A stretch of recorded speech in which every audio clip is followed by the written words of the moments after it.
Assalamualaikum warahmatullahi wabarakatuh. Selamat berjumpa kepada seluruh mahasiswa baru Prodi Ilmu Komunikasi Fakultas Dakwah dan Komunikasi Winsus Karyau. Pada kesempatan ini kita akan bertemu dalam perkuliahan mata kuliah Pendidikan Pancasila. Pendidikan Pancasila ini kita sudah ada bukunya yang saya buat sendiri ya, yaitu judulnya Aplikasi Nilai-Nilai Pancasila dalam Kehidupan Bermasyarakat, Berbangsa dan Bernegara. Jadi dalam perkuliahan Pendidikan Pancasila ini kita akan belajar sesuai dengan kurikulumnya, dan juga topik-topik yang ada di dalam buku ini telah disesuaikan dengan topik-topik yang diajarkan dalam satu semester ya. Kita bisa lihat di sini ya, ada 14 bahkan 15 topik ya. Nah, sebenarnya kita pertemuan hanya 16 dikurangi dengan UTS dan UAS. Nah, ini ada 15 topik, nanti kita sesuaikan waktunya sehingga tidak lebih daripada 16 pertemuan termasuk UTS dan UAS. Baik, langsung saja kita masuk ke materi. Semoga bisa diikuti apa yang kita pelajari pada pertemuan yang pertama ini, dan jangan lupa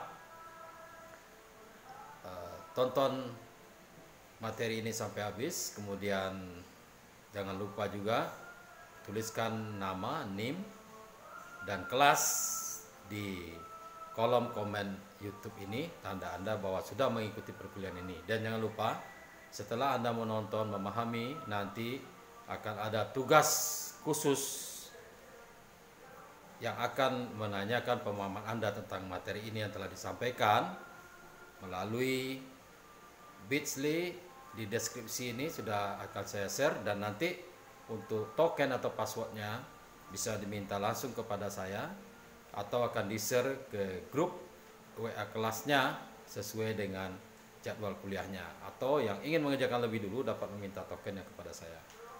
Baik, pada topik yang pertama ini tentu sebagai pengantar ya, tentu banyak sekali hal-hal yang kita pelajari dalam Pancasila ini, di mana kita mengetahui Pancasila itu sebagai pandangan hidup bangsa, Pancasila sebagai falsafah negara, Pancasila sebagai dasar negara, Pancasila sebagai jiwa dan kepribadian bangsa Indonesia, Pancasila sebagai pandangan hidup, sebagai ideologi ya.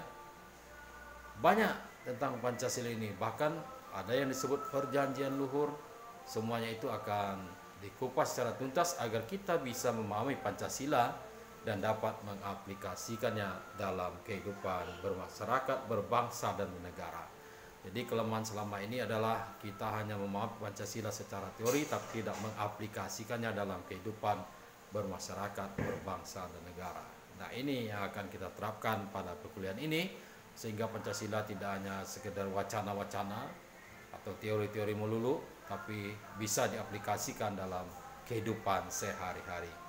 Baik, kenapa Pancasila itu menjadi pilihan kita, pilihan bangsa Indonesia? Nah, ada 3 pertimbangan. Yang pertama secara filosofis, yang kedua secara sosiologis, yang ketiga secara yuridis. Nah, pertama secara filosofis, yaitu di mana Indonesia sewaktu akan merdeka, situasi dunia ya, terjadinya pertentangan dan tarik-menarik 2 kutub ideologi dunia ya. Jadi situasi dunia pada saat itu terjadi pertentangan dan tarik-menarik 2 kutub ideologi dunia, yaitu kapitalisme dan komunisme ya, liberal dan komunisme. Kita lihat kapitalisme, liberalisme dan komunisme antara barat dan timur, terjadi 2 kutub yang saling tarik-menarik dan saling mempengaruhi negara-negara lain agar mengikut kepada kutub atau blok mereka masing-masing. Itu disebut dengan blok timur dan blok barat. Nah, pada saat Republik Indonesia diproklamirkan, kita menghadapi dua kutub yang sangat besar ini. Oleh karena itu, para pendiri bangsa Indonesia berpikiran akan merumuskan suatu pandangan dasar, pandangan hidup bangsa Indonesia pada sebuah konsep filosofis yang bernama Pancasila. Kenapa kita tidak mengikut saja kepada salah satu kutub ini?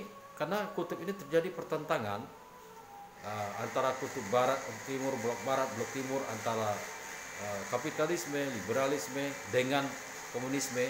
Kedua-duanya saling mempengaruhi dan belum tentu kedua ideologi ini bisa sesuai dan cocok dengan kepribadian bangsa Indonesia. Oleh karena itu, para pendiri bangsa merumuskan sendiri sebuah konsep filosofis yang disebut dengan Pancasila, ya. 5 dasar, dan tentunya ini melihat kepada kedua kutub ini, bagaimanapun dua kutub yang sudah lama ini, ideologi yang sudah lama ini antara kapitalisme atau liberal dengan komunisme ini, tentu ada sisi baik, ada sisi buruknya. Nah, oleh karena itu belum lagi pertimbangan kesesuaian dengan kepribadian bangsa Indonesia. Oleh karena itu maka Pancasila ini secara filosofis dihadirkan untuk menjadi penyeimbang antara dua ideologi dunia tersebut. Jadi kita mengambil hal-hal yang positif baik dari kapitalisme maupun dari komunisme, yang sebagaimana kita lihat, yang satu sangat mengagungkan kebebasan, yang satu sangat mengontrol atau mengekang kebebasan. Nah, sisi-sisi baik di antara kedua itu di tengah-tengahnya antara barat timur, kita di tengah. Para pendiri bangsa melahirkan suatu konsep filosofis yang disebut dengan Pancasila. Nah, itulah dasar secara filosofis. Nah, secara sosiologis, kenapa Pancasila muncul dan hadir dan kita pilih? Karena bangsa Indonesia yang pluralis, bineka, ya, beraneka ragam. Jadi kebinekaan atau pluralitas masyarakat bangsa Indonesia yang tinggi, mana bermacam agama, ras, etnik, bahasa, tradisi, budaya, ya, penuh perbedaan ya satu sama lain, ya, banyak sekali, sehingga Pancasila lahir dianggap mampu sebagai pengikat dan ideologi pemersatu yang dapat diterima bersama, ya, dengan banyak keanekaragaman, kebinekaan, pluralis ini, maka harus salah satu ideologi yang mengikat seluruh kebinekaan ini, keberagaman masyarakat Indonesia ini, agar bisa dipersatukan. Nah, itulah ideologi pemersatu yang dapat diterima bersama, lahirlah Pancasila. Nah, sebagai yuridis, ya, pertimbangan hukum dan dasarnya, nah, Pancasila telah menjadi norma dasar dan dasar negara Republik Indonesia, yang tentu berlaku adalah Pancasila yang sudah tertuang di dalam pembukaan Undang-Undang Dasar 1945, yang tentu telah mempunyai kekuatan hukum yang sah, berlaku dan mengikat. Jadi dengan adanya Pancasila di dalam pembukaan Undang-Undang Dasar 45 ini sangat mengikat sekali. Hukum ini sah, legalnya berlaku dan mengikat seluruh masyarakat Indonesia. Itulah 5 sila yang kita kenal dengan ketuhanan Yang Maha Esa, kemanusiaan adil yang beradab, persatuan Indonesia, kerajaan pimpin oleh Indonesia dan keadilan sosial bagi seluruh Indonesia. Nah, 5 sila ini artinya sila pertama itu adalah ketuhanan, yang kedua kemanusiaan, yang tiga persatuan, keempat kerakyatan, yang kelima keadilan. Ketuhanan itu telah menggambarkan bahwa bangsa Indonesia adalah bangsa yang religius, itu tidak bisa ditolak. Bangsa Indonesia adalah bangsa yang religius, ya. Bagaimana agama berkembang, masyarakatnya kuat imannya, ya, akhlaknya baik sesuai dengan agama, maka berketuhanan yang pertama itu adalah bangsa Indonesia adalah bangsa yang religius. Yang kedua adalah kemanusiaan, artinya bangsa Indonesia itu di bangsa yang beradab, ya, yang menjunjung tinggi harkat dan martabat manusia. Itu adalah ciri khas bangsa Indonesia, ya, bangsa yang beradab, yang menjunjung tinggi harkat dan martabat manusia. Nah, sila ketiga itu adalah persatuan, artinya bangsa Indonesia ini adalah bangsa yang berbineka tunggal ika. Walaupun kita berbeda-beda, tapi perbedaan itu menjadi pengikat dan pemersatu bangsa Indonesia untuk mencapai tujuannya. Nah, kemudian kerakyatan, yang keempat kerakyatan, itu artinya bangsa Indonesia adalah bangsa yang demokratis, ya, sesuai tentunya dengan nilai-nilai Pancasila, ya. Bangsa yang demokratis sesuai dengan nilai-nilai Pancasila. Nah, yang kelima adalah keadilan. Itu artinya bahwa bangsa Indonesia ini ingin mewujudkan kemakmuran dan kesejahteraan. Jadi itulah nilai-nilai Pancasila, kenapa Pancasila dipilih menjadi pandangan hidup bangsa Indonesia. Baik, next kita lanjutkan ya di awal ini. Nah, kita juga harus tahu sebenarnya kenapa Pancasila ini diajarkan kepada mahasiswa ya di perguruan tinggi, dan ini wajib. Artinya setiap mahasiswa harus mengambil, dan ya wajib harus lulus. Kalau nggak lulus ya harus diulang, atau nilainya juga mungkin dapat C ya itu meragukan. Itu harus diulang ya. Jadi misalkan nilai Pancasila dia nilai excellent yang tertinggi ya, karena ini dasar dan wajib. Setiap universitas wajib ada pendidikan Pancasila, dan mahasiswa wajib lulus. Kalau tidak lulus tidak bisa lulus di perguruan tinggi. Baik, yang pertama kenapa Pancasila ini, pendidikan Pancasila ini diajarkan di perguruan tinggi. Yang pertama adalah bahwa dengan adanya pendidikan Pancasila ini sebagai wadah atau sarana bagi mahasiswa. Wadah dan sarana apa? Yaitu wahana pembelajaran bagi para mahasiswa untuk secara akademik mengkaji, menganalisis, memecahkan problem masalah-masalah pembangunan bangsa dan negara dalam perspektif nilai-nilai dasar Pancasila sebagai ideologi dan dasar negara Republik Indonesia. Jadi mahasiswa mendapatkan wadah ya atau sarana untuk mengkaji, menganalisis ya persoalan-persoalan bangsa ini dari perspektif nilai-nilai Pancasila. Yang kedua, ini memang amanah Undang-Undang Dasar 45, yaitu disebutkan dalam mewujudkan tujuan pendidikan nasional. Sistem pendidikan nasional merupakan rangkaian konsep, program, tata cara, usaha untuk mewujudkan tujuan nasional yang diamanatkan Undang-Undang Dasar 1945, yaitu mencerdaskan kehidupan bangsa. Jadi tujuan penyelenggaraan pendidikan Pancasila perguruan tinggi pun merupakan bagian dari upaya untuk mencerdaskan kehidupan bangsa, mencerdaskan mahasiswa. Kemudian adalah dalam rangka revitalisasi nilai-nilai Pancasila, di mana dengan mempelajari Pancasila di perguruan tinggi memperkuat Pancasila sebagai dasar falsafah negara dan ideologi bangsa, dengan merevitalisasi nilai-nilai dasar Pancasila sebagai norma dasar kehidupan bermasyarakat, berbangsa, dan bernegara. Selanjutnya adalah memperkuat penjiwaan nilai-nilai Pancasila. Ya, dengan mempelajari Pancasila, pendidikan Pancasila memberikan pemahaman dan penghayatan atas jiwa dan nilai-nilai dasar Pancasila kepada mahasiswa, karena sebagai warga negara Republik Indonesia, serta membimbing untuk dapat menerapkannya dalam kehidupan bermasyarakat, berbangsa, dan negara. Jadi dengan mempelajari pendidikan Pancasila ini diharapkan penjiwaan yang sangat dalam. Jadi tidak hanya mempelajari, mengetahui, tapi juga harus memahami, menghayati, dan yang paling penting mengaplikasikan, ya, menerapkan dalam kehidupan sehari-hari, ya, pribadi, keluarga, masyarakat, berbangsa, dan bernegara. Aplikasinya yang penting, ya, penerapannya yang penting dari nilai-nilai Pancasila ini. Selanjutnya adalah sebagai analisis dan solusi. Nah, dengan mempersiapkan mahasiswa mempelajari pendidikan Pancasila ini agar mampu menganalisis dan mencari solusi terhadap berbagai persoalan kehidupan bermasyarakat, berbangsa, bernegara melalui sistem pemikiran yang berdasarkan nilai-nilai Pancasila dan Undang-Undang Dasar Negara Republik Indonesia tahun 1945. Jadi, mahasiswa bisa mengembangkan kemampuannya menganalisis, ya, mengkritik kehidupan kita bermasyarakat, berbangsa, bernegara, dan memberikan solusi yang paling penting, ya, tidak hanya mengkritik, dan itu solusi berdasarkan nilai-nilai Pancasila. Pancasila sudah menjelaskan banyak hal, ya, karena selain sila ada butir-butirnya yang mengarahkan sebagai pandangan hidup bangsa kita. Menyelesaikan persoalan ini seperti ini, menyelesaikan persoalan ini seperti ini. Kalau kita berkehidupan dengan nilai Pancasila berdasarkan butir-butirnya, tentu semua persoalan akan dapat diselesaikan dengan baik. Karena itu memang ciri dan kepribadian bangsa Indonesia. Next adalah pembentuk sikap mental, ya. di mana akan mampu membentuk sikap mental mahasiswa yang selalu akan mengapresiasi nilai-nilai ketuhanan, kemanusiaan, kecintaan pada tanah air, dan kesatuan bangsa, serta penguatan masyarakat yang madani.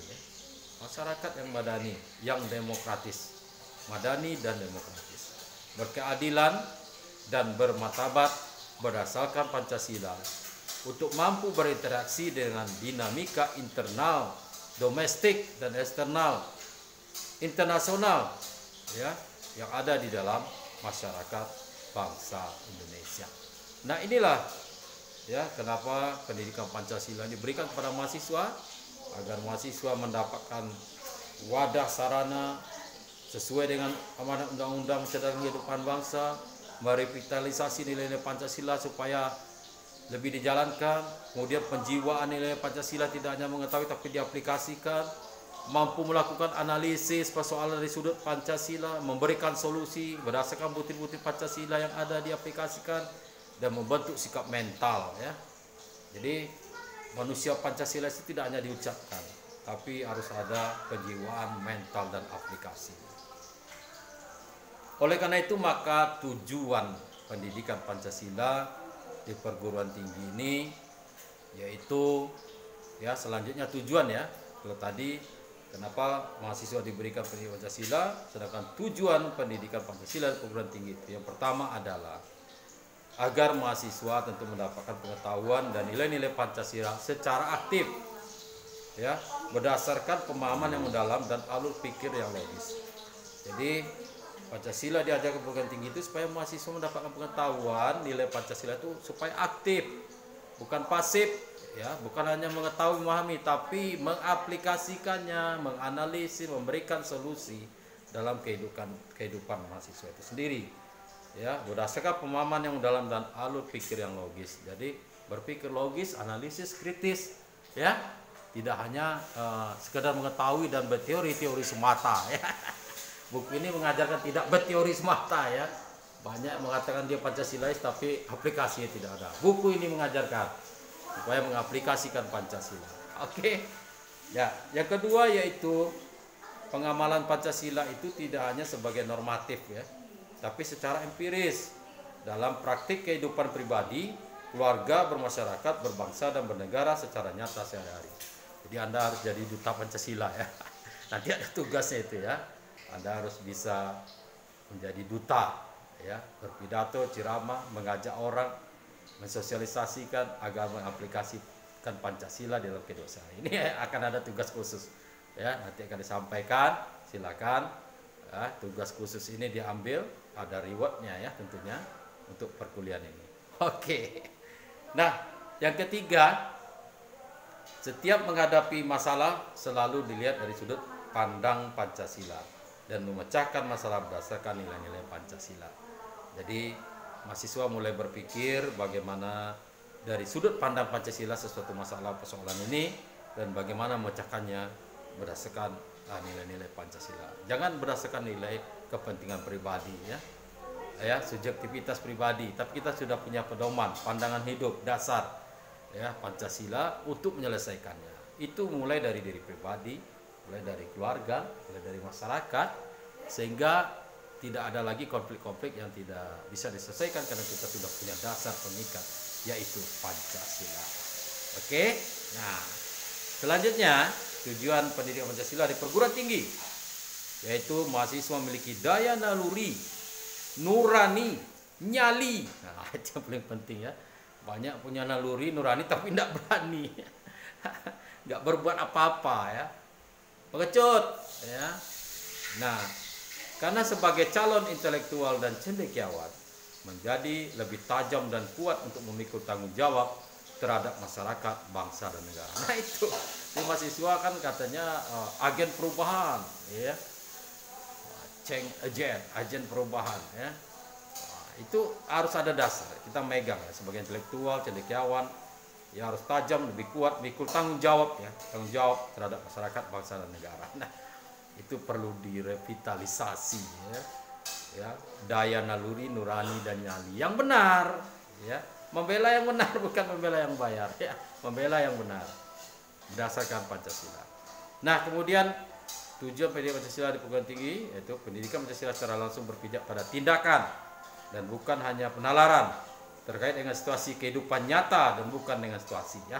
Jadi tidak saja lagi kita berteori-teori semata, ya.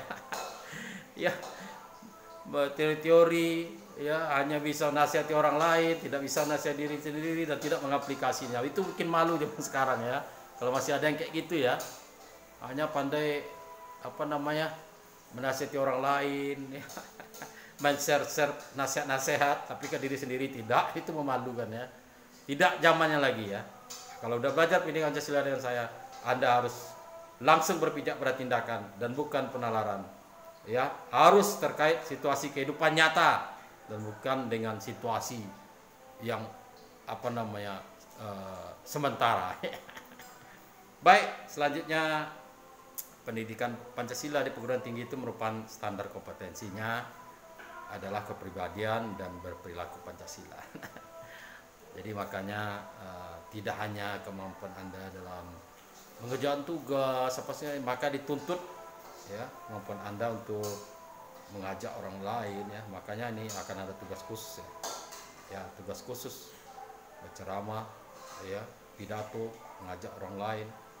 Jadi adalah kepribadian dan perilaku itu diwujudkan, ya, supaya betul-betul Pancasila ini memberikan manfaat bagi pribadi, keluarga, masyarakat, bangsa dan negara. Kemudian tujuannya adalah berperan mewujudkan manusia, masyarakat dan negara Pancasila. Jadi tidak hanya omong-omong aja manusia kami ini Pancasilais, tapi tidak berbuat apa-apa, hanya menasihati orang lain, tidak mencegah kemungkaran, tidak mencegah konflik, malah menyebabkan konflik, ya. Jadi itu tujuannya untuk menciptakan manusia yang Pancasilais, ya, juga masyarakat dan negara yang Pancasilais. Baik. Gimana? Bisa memahami kan? Ya. Jangan asik-asik mendengar ya tapi tidak paham, ya. Kita harus paham, masuk ke dalam jiwa dan mengaplikasikan. Baik, kita lanjutkan yang terakhir. Nah, yang terakhir ya. Jangan banyak-banyak ya. Ini pertemuan pertama yang lama-lama. Masih ada pertemuan selanjutnya dan masih ada tugas yang menunggu.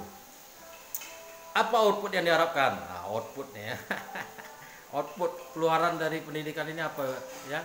Menjadi apa sih? Ya. Yang pertama diharapkan adalah melahirkan manusia yang beriman, bertakwa dan memiliki nilai filosofis Pancasila. Nah, itu kelebihan Pancasila daripada ideologi yang lain, ya.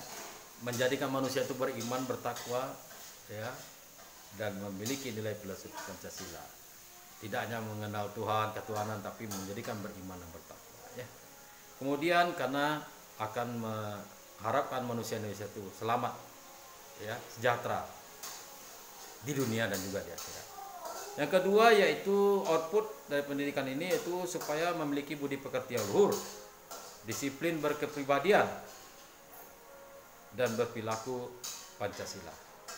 Jadi punya pribadian yang luhur, disiplin, laku Pancasila. Kita buktikan nih ngajakan tugas tepat waktu apa tidak, ya. Ya, mau mengerjakan tugas semangat apa tidak itu kita lihat betul lah itu, ya, disiplinnya. Kemudian kita bangun yang outputnya adalah supaya mahasiswa itu rasional, logis, dinamis, paham akan nilai-nilai Pancasila, ya, berpikir rasional, logis dan juga dinamis melihat perkembangan yang terjadi, ya, cara pemikirannya juga menyesuaikan dengan perkembangan yang terjadi tetapi tetap berpegang kepada paham nilai-nilai Pancasila. Kemudian yang diharapkan semuanya dari pendidikan ini adalah profesional, ya, outputnya melahirkan manusia yang profesional, dijiwai oleh rasa tanggung jawab terhadap masyarakat, bangsa, dan negara. Tidak hanya profesional dalam arti kepentingan pribadi dan bisnis pekerjaan, tapi juga punya rasa tanggung jawab terhadap masyarakat, bangsa, dan negara. Dan yang terakhir adalah output dari pendidikan ini, mahasiswa, ya, atau melahirkan manusia yang berperan aktif untuk mewujudkan manusia dan negara Pancasila. Baik, bagaimana? Cukup pertemuan hari ini? Ya. Silakan diulang-ulang supaya paham dan menjiwai. Silakan nanti kerjakan tugasnya, ada di deskripsi ini melalui Bitsly, dan untuk password atau tokennya silakan minta secara pribadi bagi mereka yang mengerjakan sebelum jadwal perkuliahannya, tapi bagi yang mengerjakan sesuai jadwal perkuliahannya akan di-share nanti di grup WA kelasnya. Itu saja, jangan lupa mengerjakan tugas dan juga ada kesempatan-kesempatan untuk meraih kesuksesan melalui ceramah, pidato nanti yang akan tugas eksklusif ya, khusus jalur bebas hambatan. Baik, terima kasih atas perhatiannya. Sukses selalu. Semoga apa yang disampaikan pada hari ini bermanfaat bagi kita semua. Dan silakan aja bagi yang mau subscribe, mau like ya jangan lupa, itu suatu kebaikan juga. Terima kasih. Assalamualaikum warahmatullahi wabarakatuh. Sampai jumpa. Bye bye.